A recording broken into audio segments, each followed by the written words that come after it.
Recibimos a Pablo Ibáñez y a Fernando Rosso. Buenas tardes, ¿cómo les va? ¿Cómo andan? Muy bien. Gracias por venir, ¿eh? Bueno, Pablo Ibáñez, periodista político, está desde hace muchos años contando al peronismo, lo leemos en el diario AR. Y también nuestro amigo Fer Rosso de La Izquierda Diario, que ya vino a Maldita Suerte ya desde la época de la patriada, que viene a Maldita Cemento. Desde Cemento, así es. Bueno, bienvenidos los dos, gracias por estar. Bueno, la primera, la típica, te encontrás con alguien y ¿cómo la ves? ¿Viste? Primera interpretación, análisis general del impacto del shock que provocó el resultado del domingo. Para mí hay un efecto que estoy viendo en estas horas que es el Milei ganador. Ajá. Para mí a Milei le cayó muy bien la victoria, la asimiló muy bien.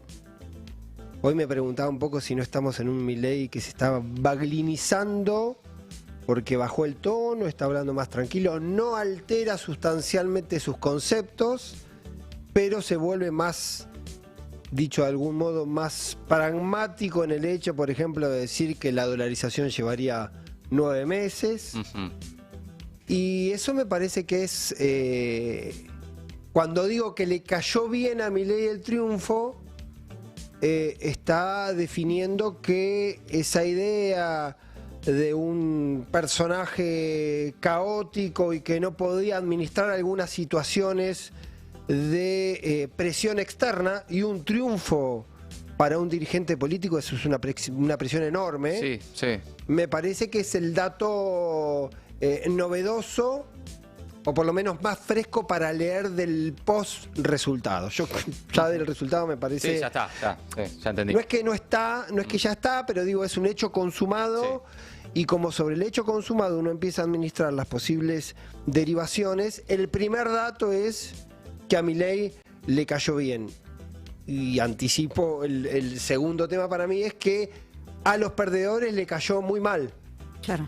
A Patricia Bullrich le cayó horriblemente mal, todavía no reaccionó, al gobierno le cayó horriblemente mal, más allá de la cuestión de la gestión y de la economía, porque hasta ahora todo lo que emergió de esos dos focos fue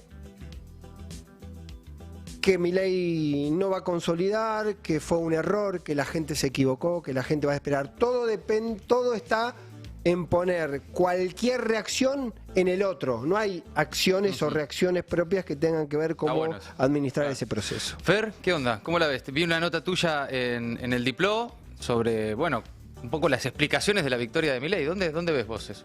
Sí, yo creo que lo que plantea Pablo es un...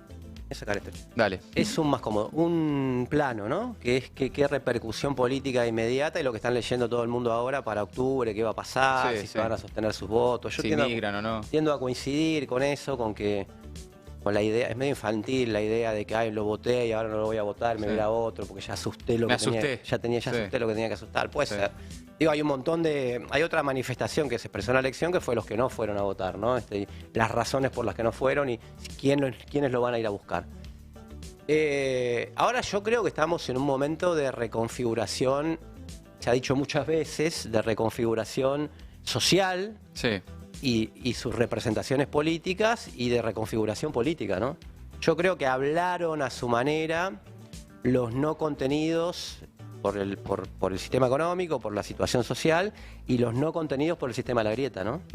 Eso es algo de lo que hemos hablado y vos tenés un libro al respecto, claro, que lo tengo acá, que es un poco la hegemonía imposible, ¿no? Esos dos polos empatados, claro, que les emerge ahí algo que rompe todo. Es muy propicio, en términos teóricos, para la emergencia de liderazgos mesiánicos, líderes carismáticos, un momento de crisis internacionalmente, ¿no? Sí. Pero me da la impresión de que todavía tenemos que terminar de descifrar, digamos, qué hay dentro de, digamos, qué expresa eso, no solo en el sentido político, sino quiénes son. Yo veo en el progresismo, que es nuestro hombre de paja, ¿no? Que todo el mundo, todos peleamos contra el progresismo y nadie lo es. Al progresismo. Nadie es progresista. Pero veo como que lo mira como un aluvión zoológico, ¿viste? Ajá. ¿Dónde estaban? ¿Qué hacen estos que aparecieron ahora? Son reales, existen. Son reales, existe. ¿Dónde estaban? ¿Por qué votan así? Y siempre hay un riesgo de una mirada elitista. Y yo empiezo el artículo del Diplo con una frase de Tinta Limón, de Martín Rodríguez, que dice, Milei no tendrá razón, pero sus votantes sí. Es decir, tienen razones. tuvieron razones para votar a Trump, tuvieron razones para votar a Bolsonaro, tienen razones para votar a Le Pen, tuvieron razones. Y varias, ¿no? Muy distintas, Y bueno, incluso algunas entre otras. Economía, quedarse afuera, una política endogámica que se habla a sí misma, una expresión de, para mí, que lo pongo en la nota, de direcciones sociales, sindicales, que no han levantado la voz para que la rebeldía se exprese por canales de los más clásicos, en un sentido, ¿no? Entonces, no, esperemos. Bueno, pandemia de por medio, implosión, y sumemos todo eso y hoy nos da un Milei que todavía estamos descifrando, ¿no? Sin embargo, el 30 fue sorpresivo, digamos. Al margen de que había un fenómeno, de que nadie sabía muy bien qué número tenía, hasta en el domingo a la noche, hasta en el búnker de Milei estaban sorprendidos. Sí. Festejaban un 20 y les tocó un 30, ¿no? Voy a citar porque yo hablé con 3 consultores el sábado a la medianoche. Sí.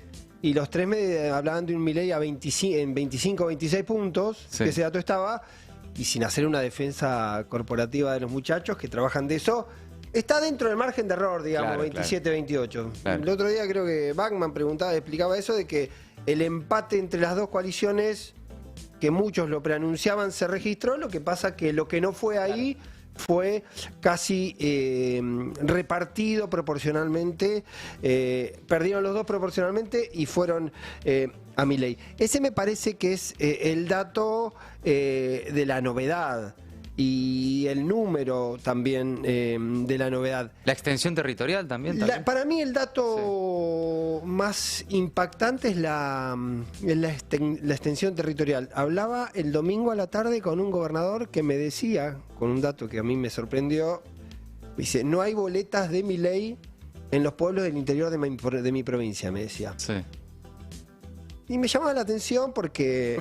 No llegaron o ya votaron todos. Claro, y él me dice, o se las robaron los de Bullrich, Claro. Sí. o están adentro de las urnas. Y estaban adentro de las urnas. Claro. Eso nos pasó en Jujuy cuando a Vilca lo votaron el 25%. Un montón de compañeros nos llaman, nos están robando boletas. Claro. ¿No? Los están Ya lo habían votando, votado. ¿viste? Bueno, pero eso también le da, me parece, porque lo peculiar es que le da una uniformidad al desencanto que no venía ocurriendo. Porque nosotros veníamos muy acostumbrados al mapa partido, al mapa azul en el norte y en el sur, Sí, sí, y en el sí. medio la franja amarilla. Teníamos como esa identidad. Ahora parece que el malestar es uniforme, o por lo menos se expandió en toda la provincia, con datos para mí muy novedosos, digamos, que haya ocurrido. ¿Qué es lo más en Tucumán. novedoso que ves? Yo creo que, por ejemplo, que en Salta haya habido casi un 50% de voto a Milei y un casi 50% de voto a Milei en Mendoza, con 2 configuraciones distintas, en un gobierno filoperonista y en el otro lado, en un gobierno muy radical donde Cornejo es una especie de semidios en Mendoza, tenés ahí algo está ocurriendo, digamos. Y para mí, y después nos vamos a meter seguramente en eso, en las estrategias de cada uno ir a votar, me parece que lo que está en conflicto absoluto es la traslación del voto y la identificación del voto, porque en esas mismas, en Tucumán Massa sacó 30 puntos y Jaldo sacó hace un mes y medio 60. Claro. El doble. En Santa Cruz, te cierro esto, los lemas del PJ sacaron 43 y Massa sacó 22, digamos, Unión por la Patria. Hubo Y en Santa Cruz, decías vos, te leí, 28% de voto en blanco para presidente. 28%. Casi lo mismo que Milei en Santa Cruz. Y el dato espantoso de Santa Cruz, lo voy a explicar porque hay una cuestión técnica ahí. En senadores, el voto en blanco, salvo que esté mal el conteo oficial, 62%. Alicia. Senadores, 62% en blanco. Tremendo, claro. O hay un error o... No, o hay un error, no. ¿Sabes qué pasa? Claro. Que en Santa Cruz Sí.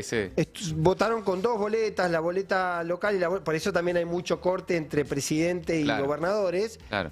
Pero es un dato, Tremendo, en el medio tremendo. alguien tiró la boleta que tenía que ver con Milei o tiró la boleta que tenía que ver con Alicia Kirchner. Sí, Tal vez una pregunta para Fer o cualquiera de los dos. ¿Tiene techo? Entiendo que estamos hablando de un escenario todavía sin explorar, el escenario de un Milei en pugna por la presidencia, pero desde lo que ya sabemos de él y de su construcción, ¿les parece que es un candidato con techo? En Francia, por ejemplo, segunda vuelta, puede entrar Le Pen 1, 2, 3 veces. Hasta ahora lo que se vio es que sí logra traccionar para llegar al balotaje no para ganar. Yo creo que no podría asegurar ahora que va a tener techo, sobre todo si, por ejemplo, el gobierno devalúa un 20%, se calcula que va a haber una inflación de alrededor del 14%, llegó la tasa de interés al 200, no sé a cuánto. Que 118. Es decir, inflación y, inflación y recesión. Yo creo que si soy Milei, lo nombro jefe de campaña y porque la bronca para mí habita ahí.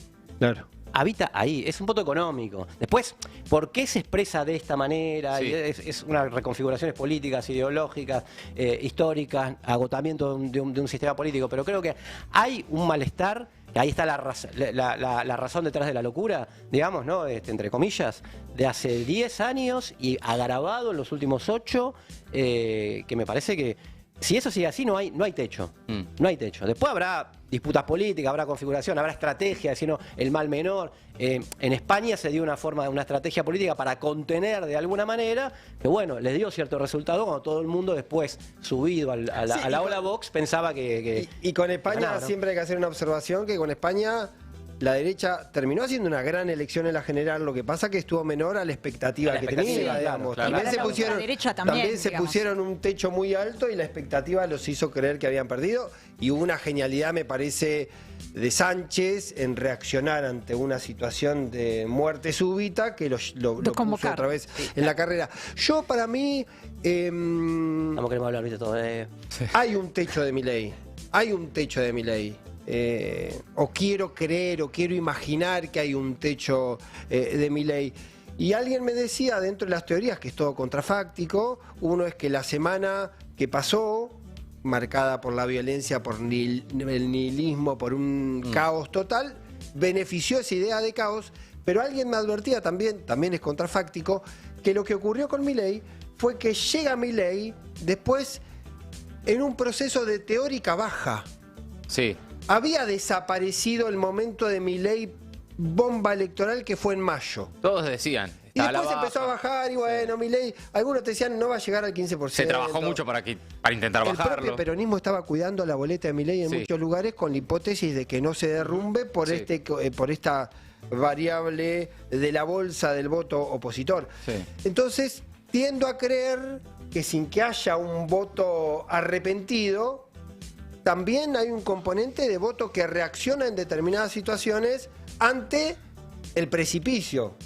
Sí, y Milei es un gran interrogante, digamos. te agrego, me contaron discusiones, no sé, compañeros y compañeras docentes, por ejemplo, que fue un cimbronazo. Claro. Que el día lunes, Sí. sobre todo las pibas jóvenes, diciendo, bueno, ¿y ahora qué vamos a hacer? Porque dice que viene por la ESI, es decir, la educación sexual integral, que quiere anular el aborto, que quiere hacer vouchers para Sí. la educación.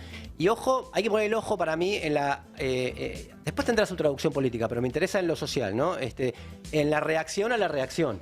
Es Sí. decir, en lo que ahora, si se reactiva el movimiento feminista que venía como aletargado, ¿no? En un sentido, más allá de por qué sea, si se reactiva los No, y jóvenes, absolutamente ignorado en la campaña el movimiento feminista. por ejemplo. Sí. Bueno, entre otras cosas porque había mucho candidato a lo que era difícil de preguntarle, ¿no? Por ejemplo, a Grabois, que estaba dentro del espectro del progresismo, y era mejor no preguntarle por eso porque, Sí. ¿no?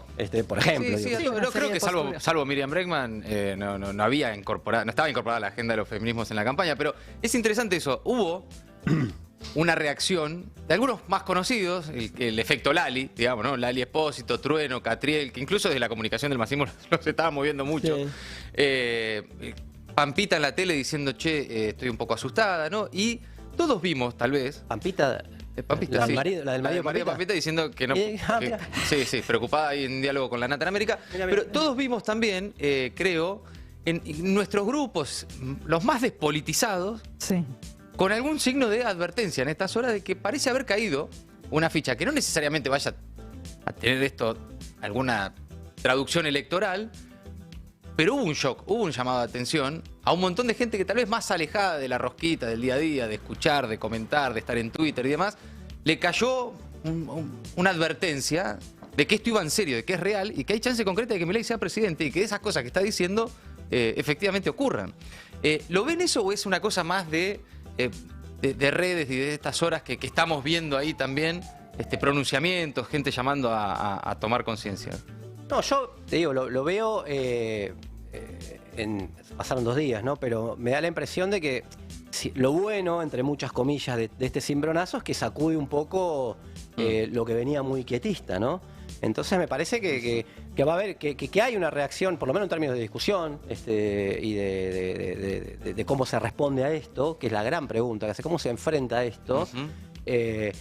Y la parte buena es que sacude conciencia, sacude discusiones. Algo más inorgánico genera también, ¿no? Que no están esperando que baje una línea, un spot y demás, sino que es gente normal, común. Yo creo que al contrario, no está existiendo una reacción por parte de... Nada. De Arriba. los dos competidores, porque además yo me pongo un poco matemático con la cuestión electoral. Vos tenés un empate real, ¿sí? Tenés 600.000 votos entre Milei y Unión por la Patria. Es una diferencia muy corta y además los tres están relativamente cerca del límite de entrar en el balotaje, que es 33-3. Claro. Vos juntás 32,5 y estás en el balotaje. Hoy Rossi dijo, cualquiera de los tres puede quedar afuera y adentro. Bueno, claro, pero estoy diciendo, Milei en esta ecuación, si se repitiese, yo después creo que va a haber más votantes, pero sí, con 500.000 votantes más, Milei ya está en el balotaje. Sí. Tiene 32 y está adentro y lo tenés a Milei para adelante. Por lo tanto, numéricamente es una ecuación de muchísima incertidumbre, pero también de relativa facilidad. Por eso digo que empieza a jugar y al mismo tiempo, si mirás a Bullrich, voto puro tuvo 17-18, va a tener que trabajar un poquito para consolidar el frente de Juntos, y ahí empezás en una ecuación donde Milei tiene cierta facilidad para crecer o para quedarse muy instalado. Por eso yo digo que su primera reacción de un tipo ganador con ese escenario fue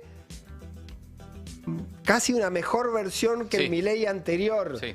Incluso más táctico. El primer discurso. El del domingo a la noche fue impresionante. Además, incluso muy táctico. Sí. Muy táctico, diciéndole ayer a Fantino. A Fantino eso de el votante de Patricia es mi tercera, cuarta, si se endurece es mi tercera, cuarta marca. Si se radicaliza, digamos. o sea, Milei reconociendo que es una derecha radical, dice, si se radicaliza es mi segunda, tercera marca. Exacto. Y la verdad es que tiene razón, Pero para por el original supuesto, estoy yo, dice. pero por supuesto. Bueno, ahí estamos con Pablo Ibáñez y con Fernando Rosso hacia las dificultades de las dos coaliciones entonces. El de Bullrich parece ser más discursivo, la dificultad que tiene de competir los votos con Milei y de llegar al balotaje, y el de Massa, la realidad económica.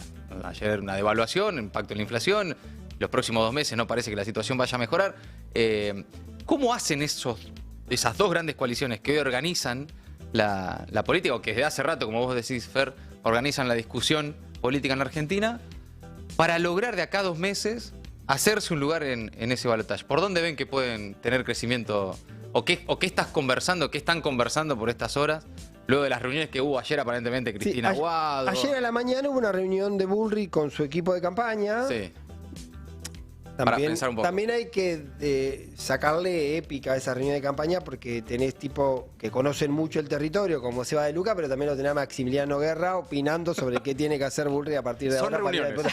Son En principio reuniones, son reuniones. grandes, donde te aparece por WhatsApp Fernando Iglesias diciendo, che, me parece hay que hacer esto. Digamos, Claro. tenés ese. Digo, no quiero decir que haya genios del voto, Pero hay de todo. pero en esas reuniones ensalada. es una reunión, nos juntamos todos y hablan la tía y todo, y dicen para dónde vamos. Ahora, la objeción puntual que hubo ahí, que es decir, claro, Milei es tu problema, pero ¿confrontás con Milei o no? Esa fue la gran pregunta.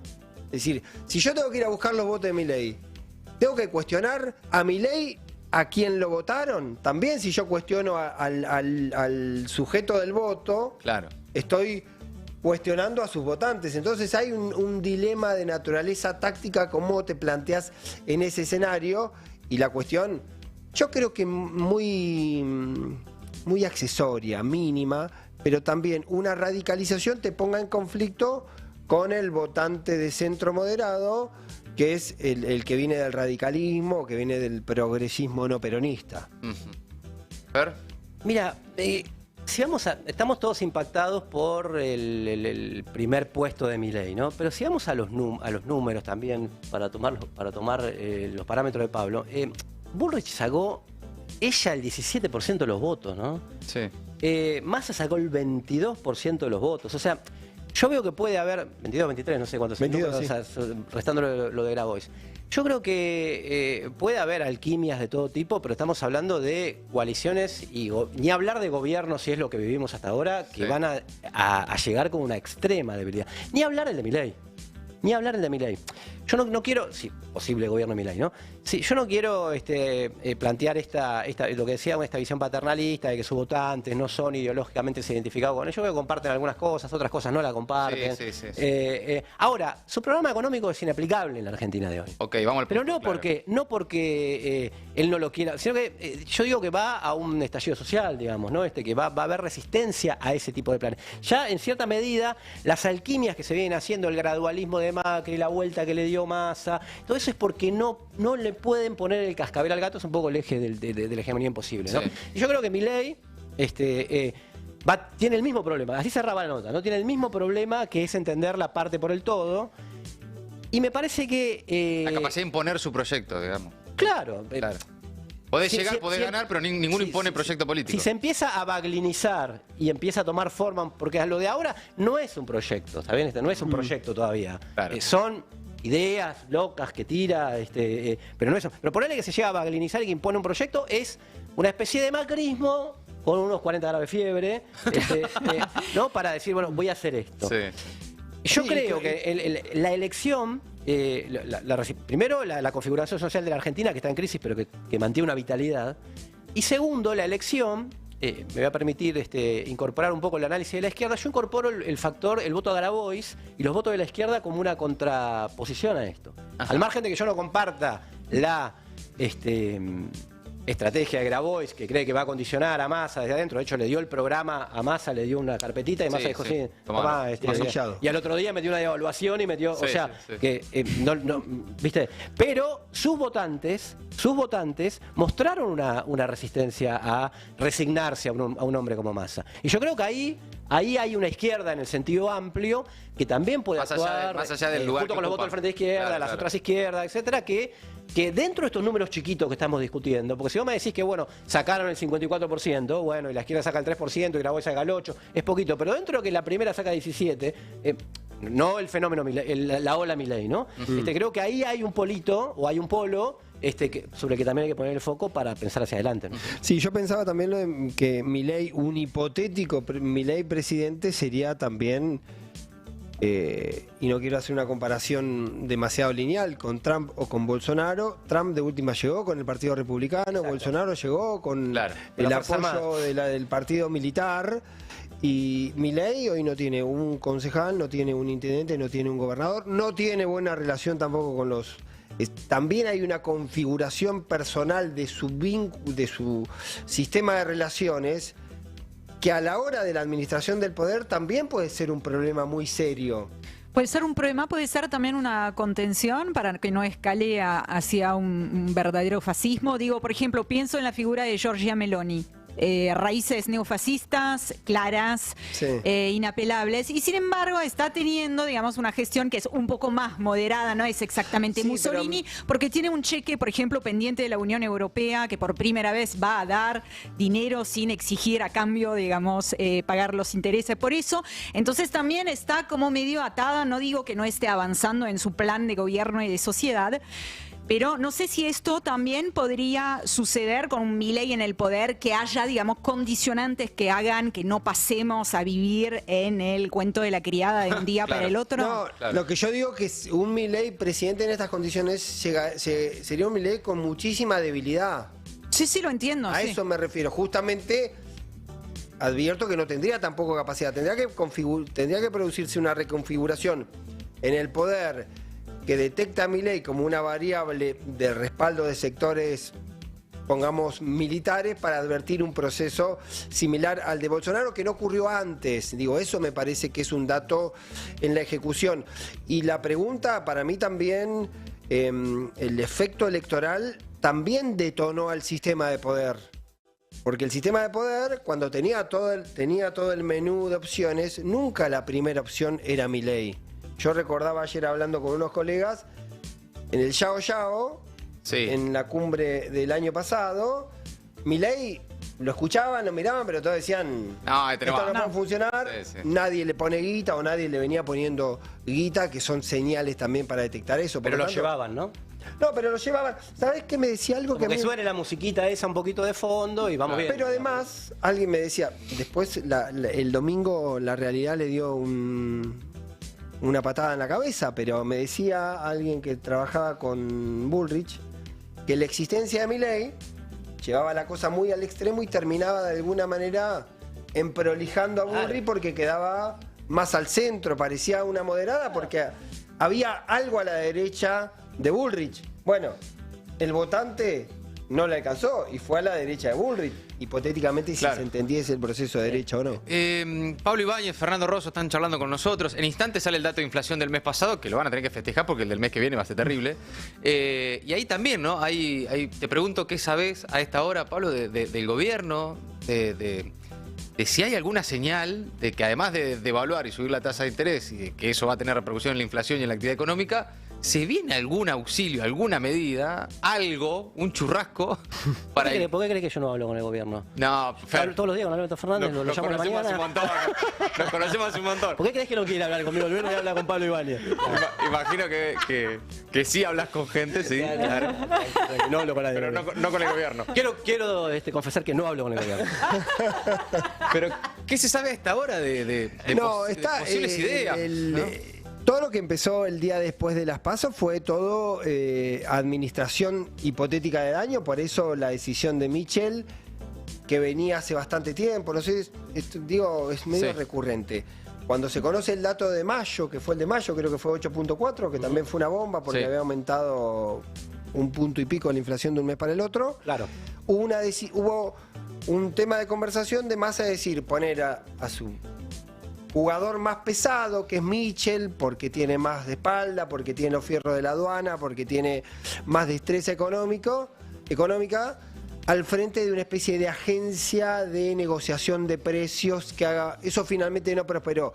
Y lo termina haciendo ahora con el hecho consumado de una devaluación que te pone un piso del 22% en la disparada de los precios, por lo menos en algunos inicios. Sí, sí. Lo que están hablando ahora es ver si se dispara algo que, si el gobierno lo anuncia, va a funcionar de otro lado, que es el tema de la reapertura de paritarias de manera relativamente masiva, siempre con la objeción sobre qué ocurre con el sector importantísimo de los trabajadores en negro, y sigue estando la discusión sobre la suma fija. Claro, Yo sí. creo que va a haber una suma fija muy acotada. Lo más osado que escuché era la idea de buscar que una suma fija genérica, que siempre fue muy difícil la suma fija genérica. Ustedes se acuerdan también que en un Sí, momento sí. Cristina ha firmado algunas sumas fijas genéricas allá por el 2013, 2014, pero la Algunos aplicación... sindicatos no le conviene. Otros. No, pero además a algunos sindicatos no le conviene y algunos comercios no la pueden dar o no la quieren dar, y no hay... Los no hay- municipios están a las puteadas cuando hablan de los eso. municipios cuando vas, pero además porque los municipios en general tienen los sueldos básicos muy abajo, Claro. y todo funciona como una especie de hora extra o plus, porque justamente tiene que ver con los aportes patronales. No parece haber mucho más que eso. Lo que le están demandando ahora también es una especie de actitud política de volver a ponerse en el rol de administrar, porque vos decías, hablás con el gobierno y volvés a una pregunta que nos hacíamos todos hace 6 meses. ¿Dónde está el gobierno? ¿O cuál es el teléfono del gobierno a la hora Claro. de pensar decisiones? Eso que había quedado muy centralizado en Massa, pero también entró a diluirse porque la toma de decisiones requiere una validación que no siempre es tan lineal.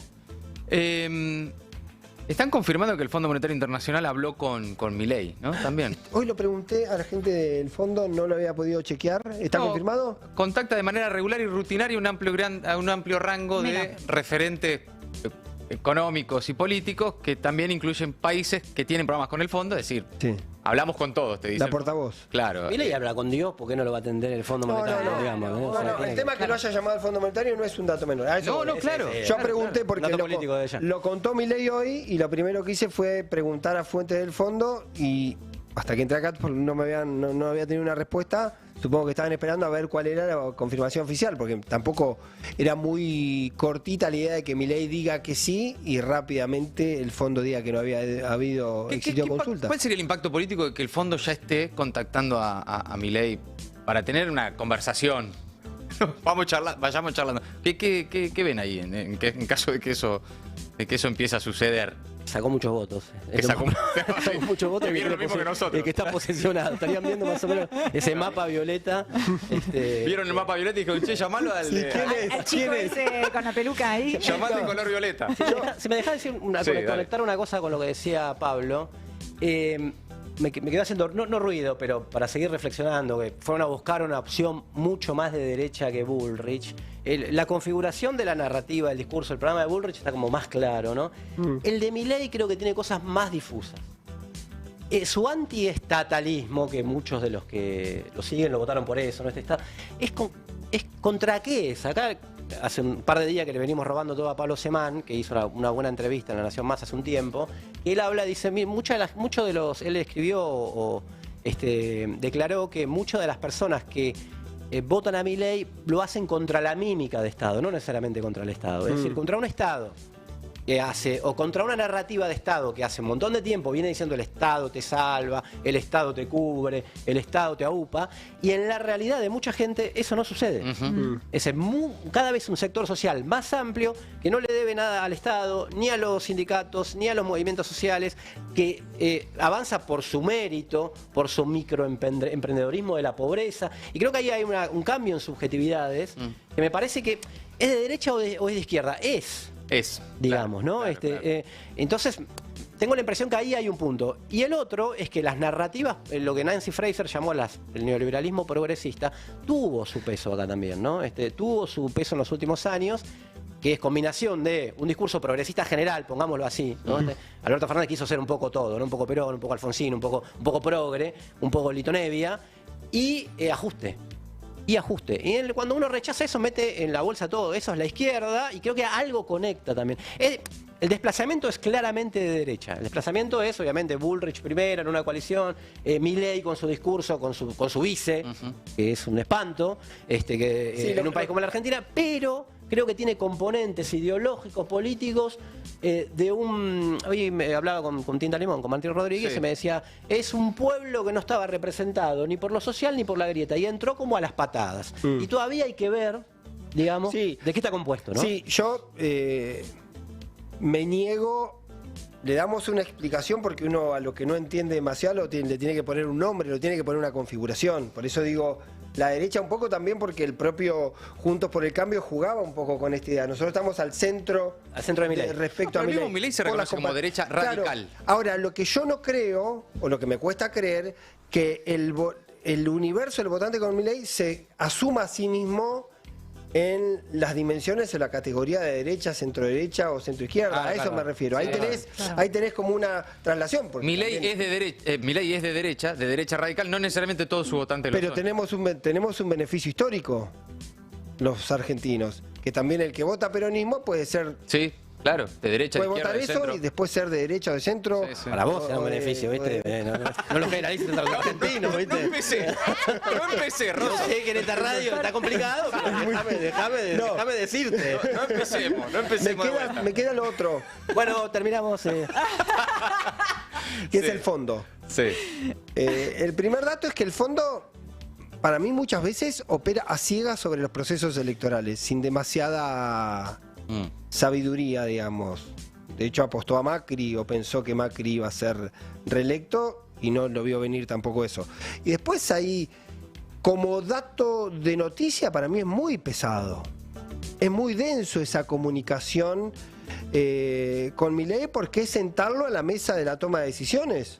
Es sentarlo a escucharlo. Si antes era una voz un poco solitaria y alocada que decía yo voy a hacer más ajuste que el fondo, pero ahora el fondo te elige como interlocutor, tiene una dimensión política. Mirá, en off lo que está diciendo el fondo es que en el caso de los candidatos presidenciales estos contactos también permiten que el staff comprenda mejor los aspectos clave de las posibles políticas económicas futuras. Claro. Ya empezaron a charlar. Bueno, 6,3% el dato de julio, la inflación, posiblemente la mitad de lo que sea la de agosto. Vuelta olímpica en el quinto piso hasta el mes que viene. Sí, fue 6-1 la última. 6, ¿La anterior? era 8,4 abril, 7,8 mayo, 6 en junio, 6,3 en julio, Claro. 0,3% más que el mes pasado, acumula 60,2% en lo que va del año. Este 6,3 de julio ya queda viejo con la devaluación de ayer, ¿no? Me parece que en eso podemos coincidir. Todos están esperando que la inflación del mes que viene, la que se conoce el mes que viene, la inflación de agosto... Pero ya estaban pisadas las entregas, ¿no? Todo lo que escuchamos estos días de nuevos productos y, No, y remarcaciones. Cualquiera que haya comprado algo la semana pasada y tenga el ticket, vaya y fíjese cuánto está hoy. Directamente, lo que vos compraste del viernes para atrás. Tenés el ticket, andá y revisá cuánto está hoy y ya está más caro. Bueno, en definitiva, se abre un escenario intenso. Todavía estamos todos así como asimilando el impacto, la sorpresa, y por suerte tuvimos la posibilidad de charlar con dos que saben, con Fer Rosso, que además recomendamos su libro, La Hegemonía Imposible, Fernando Rosso, de la editorial Capital Intelectual. Lo leen en todas partes, en el Diplo. Vendeme todo, Rosso. Vendeme todo. La Diario. La Izquierda Diario. Sí. El Círculo Rojo en Corea del Centro, en Radio con Vos, que hacemos los jueves de 22 a 24. Y ¿Panamá? En Panamá. En Panamá ahora cada también. 15 días en Panamá. Tengo que recordar los lugares donde escribe Rosso. Esto es una cosa. Tenés que estar en Eso todo. fue compañero. Tenés que estar en todo. Es compañero, ¿viste? y Pablo Ibáñez en el Diario AR, lo leemos siempre. @Ibáñez Soy también en... Gran diario el diario, ¿vale? Sí, el diario está muy bien. En C5N. ¿Alguna arroba más? ¿Alguna cosa más que quieras anunciar? Estamos bien. Nos despedimos de Truco Gallo, que fue un podcast que hicimos mucho tiempo con Toño. Lamentablemente, hagamos presión acá. Ya veremos. Para que vuelva. Gracias a los por haber venido. No, por Gracias, favor. Pablo Ibáñez, Fernando Rosso, maldita suerte. Un país unido por la radio. 107.3. Nuestra radio.